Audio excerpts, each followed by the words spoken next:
Hello, guys. Welcome to another podcast. Today is going to be the debut of my Throwback Thursday reviews. On today's review, we'll be talking about Bioshock. It's a pretty dope ass game. For one, the graphics for this game, which is a game that came out 10 years ago, honestly, is pretty damn on point.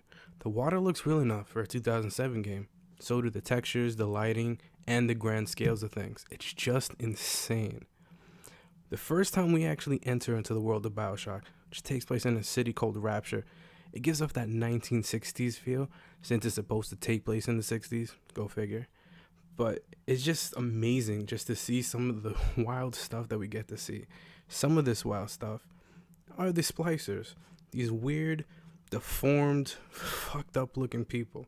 They look like drug abusers on steroids, because like they have wrenches, they have guns, and they're pretty fucking hard to kill. And some of them like appear and disappear, climb up walls, a whole bunch of crazy shit. Another enemy type we get to see are the big daddies. These fuckers are on a whole other level. Not only do you have them, you also have regular people too, who have literally gone insane because of the whole world that they live in. But they're not really the main focal point. There's only probably about 3 or 4 of them in the whole game. And you don't even really fight them. You just do weird shit for them. But anyway, but the enemy types, the worst of the worst you can run into are those big daddies that I mentioned before. It's like looking at a walking dive suit from the 50s. It's like, all right, imagine taking the strongest acid you possibly can and just staring at a dive suit for a couple minutes. I'm pretty sure you can tell where I'm going with this. Not only are they strong as hell, but they're fast for these big ass things. They're fast as all hell. They'll ram the shit out of you. They'll hit you with their drill arm. They'll shoot you. They'll fuck you up if you're not careful. And it's all because they're trying to protect these little creepy demon chicks called Little Sisters. But we'll talk more about them later. Now, onto the fighting system. The fighting system is actually pretty cool. It ranges from having a wrench and beating people to death to having a fucking grenade launcher, which is actually pretty cool. You can use it to beat the hell out of big daddies and just clear out like a small mob of enemies. Shit comes in clutch. But the coolest part of the fighting system are the plasmids. Now, those are dope as hell. Plasmids are like this giant syringe full of like this drug that rewrites your blood. Is it your blood? No. Rewrites your genetic makeup so you can have powers. One gives you electricity, one is fire, one is ice, one is wind, one is controlling a big daddy. It ranges. One is like summoning bees or something. Like, who the fuck? But crazy world where you inject drugs and you get powers. I guess bees was probably part of that list. But having so many different plasmids, I think there's probably about 12, maybe more. You can have a very, very, very diverse fighting style. You can freeze one enemy and blow them the fuck back with a shotgun. You can incinerate somebody, then shoot them in the head with a pistol. Or you can shock them and stun them, shoot them in the face with a bolt. Like, you can do whatever you want. It makes it pretty interesting. So that way, no one person's playstyle is always the same. Plus, it can help you get out of different situations. Like, if somebody's using fire, you can use the ice, freeze that shit.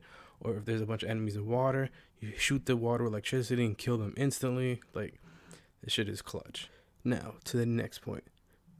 This game actually was one of the few, believe it or not, that started the trend of like, choose your own path. You can either be the hero or be the villain.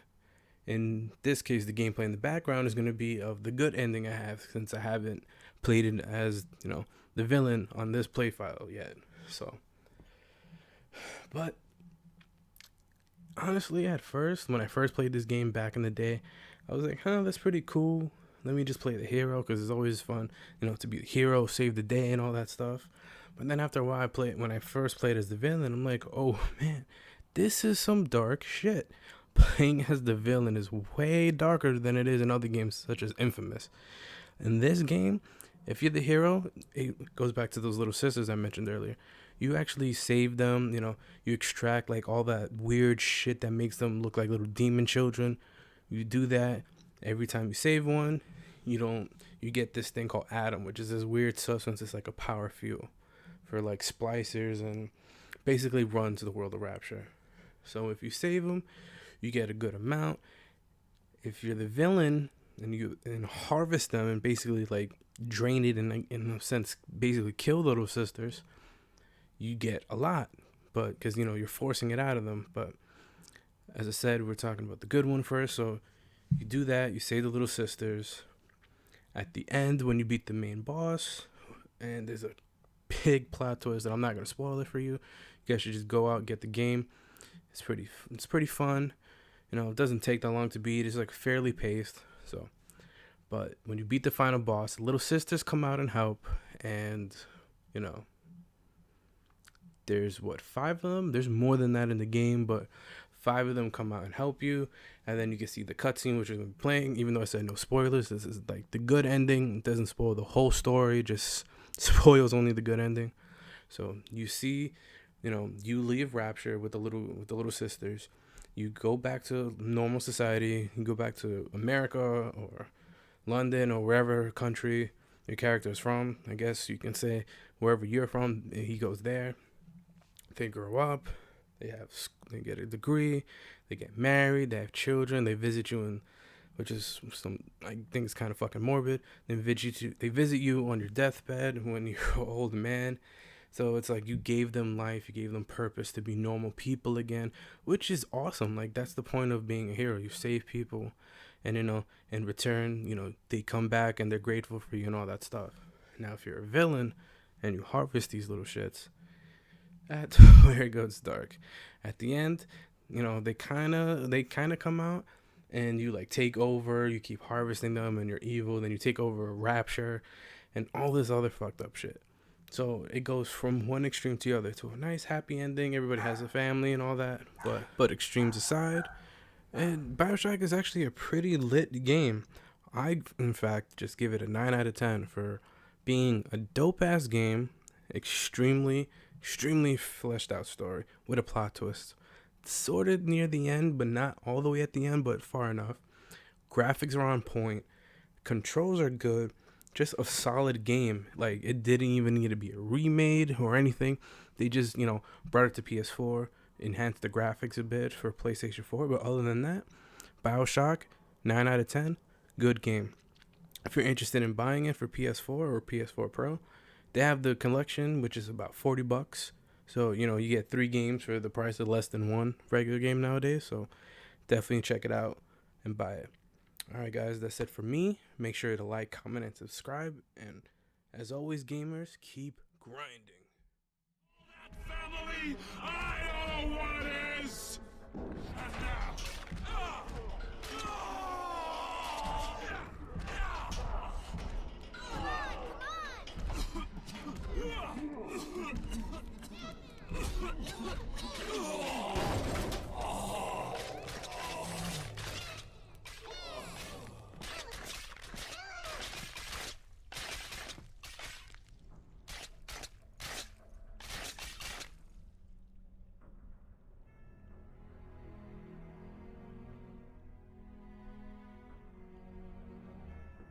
They offered you this city.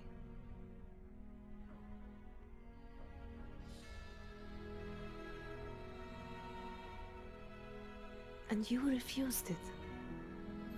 And what did you do instead? What I've come to expect of you. You saved them. You gave them the one thing that was stolen from them. A chance. A chance to learn. To find love. To live. And in the end, what was your reward? You never said. But I think I know. A family.